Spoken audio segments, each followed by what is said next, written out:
Bismillahirrohmanirrohim. Alhamdulillah vassalatu vassalamu ala rasulillah amma ba'd.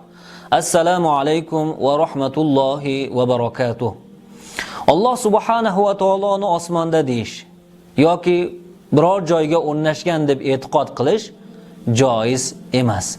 Zero osmonni ham, makonni ham Alloh subhanahu va taoloni o'zi yaratgan.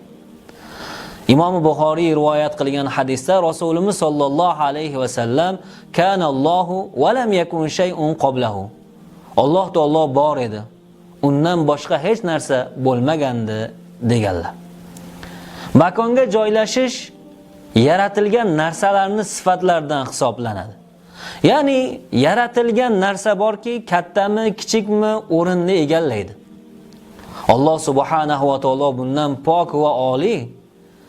Robbimiz o'zini vasflab turib shunday degan: A'udhu billahi minash shaytonir rojim.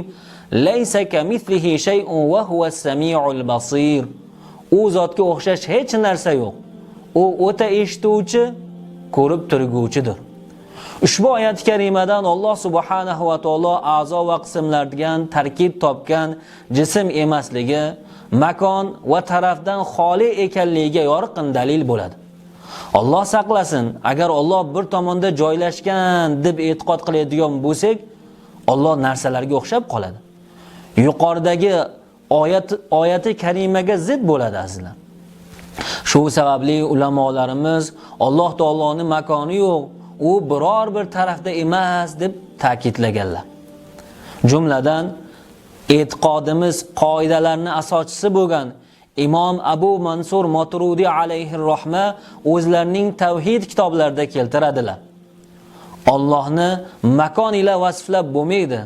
Zero u zot hech narsa yaratilmasdan oldin ham bor bo'lgandi deb aytganlar. Demak, yuqoridagi oyat va hadislardan xulosa qilib, biz ahli sunna val jamoa Alloh taolo borasida shunday e'tiqoddamiz. Alloh taolo biror taraf, biror makonda emas. Unga zamon va vaqt joriy bo'lmaydi. Agar qalbimizda Alloh qayerda degan savol paydo bo'lsa, iymon va ixlos bilan zamon va makonlar yaratilishdan oldin ham Alloh taolo bor edi. Keyin Alloh makonlarni paydo qildi, zamonlarni joriy qildi.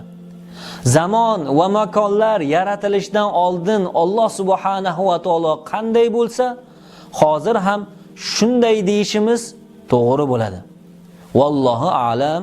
Vassalomu alaykum va rahmatullohi va barakatuh.